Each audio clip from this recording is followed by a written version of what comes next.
Black American traveled to Saudi Arabia. What locals did next will warm your heart. He escaped racism in America, but what he found in the Saudi desert, that changed his heart forever. From strangers to brothers, from a tourist to a second home, watch what happened in Al-Ula that brought this Black American to tears. Don't forget to like, subscribe, and hit the bell. This story will warm your soul.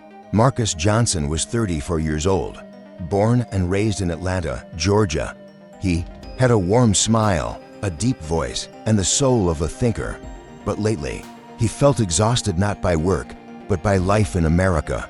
Every day, he faced judgment, the store clerks who watched him too closely, the job interviews where he felt invisible, and the stares he got when walking into fancy restaurants alone. "I'm tired," he once whispered to his mom. "Tired of feeling like I don't belong in my own country."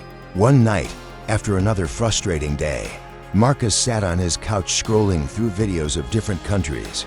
He paused on a video of a traveler exploring Al-Ula, a historical town in Saudi Arabia. The golden desert, the giant elephant rock, and the kind faces offering Arabic kahwa coffee caught his attention. He booked a ticket the next morning. When Marcus landed in Medina, the warm breeze and peaceful silence instantly calmed him. He had expected stares, maybe even distance, but instead, the airport staff greeted him with smiles. A young Saudi man at customs said, "Welcome, brother," and handed him back his passport with respect.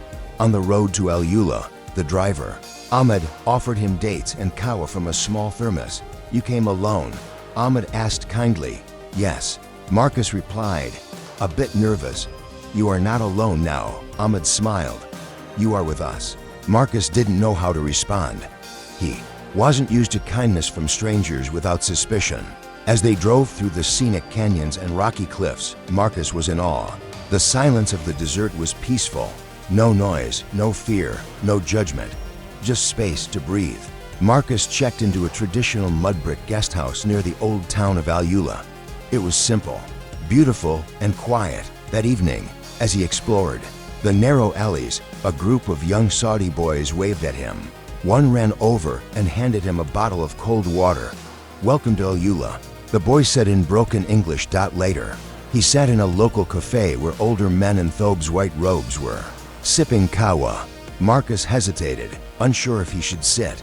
An older man waved him over and said, "Join us."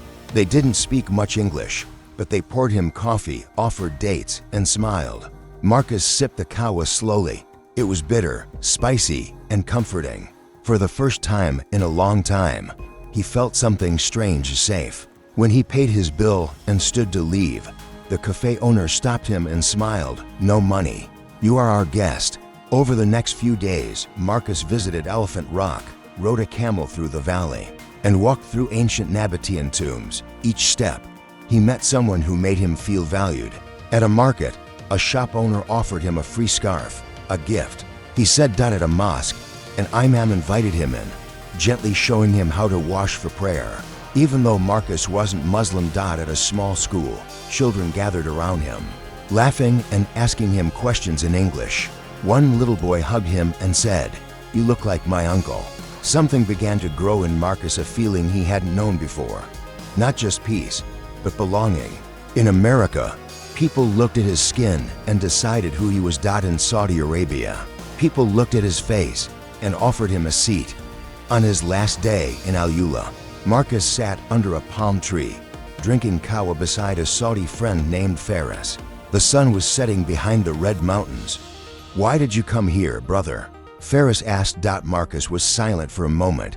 Then he said, "Because I was tired of being treated like a problem. I just wanted to be human." Faris nodded. "Here, we see you as family." Tears filled Marcus's eyes. No one had ever said that to him before. When Marcus returned to the U.S., everything felt different. He still loved his country, but his heart stayed in the desert. 1 month later, he packed his suitcases and moved back to Al-Ula. He now teaches English at a local school. The same kids who once greeted him in the street now call him Ustad. Marcus, teacher Marcus. In Saudi Arabia, he found something he never expected: peace, dignity, and a place to call home. Marcus didn't just travel to Saudi Arabia, he found a second home In a world full of noise, hate, and division, sometimes the answers come from where we least expect. Not in power, not in wealth, but in kindness. If this story touched your heart, give it a thumbs up, subscribe, and share it with someone who needs to believe in humanity again.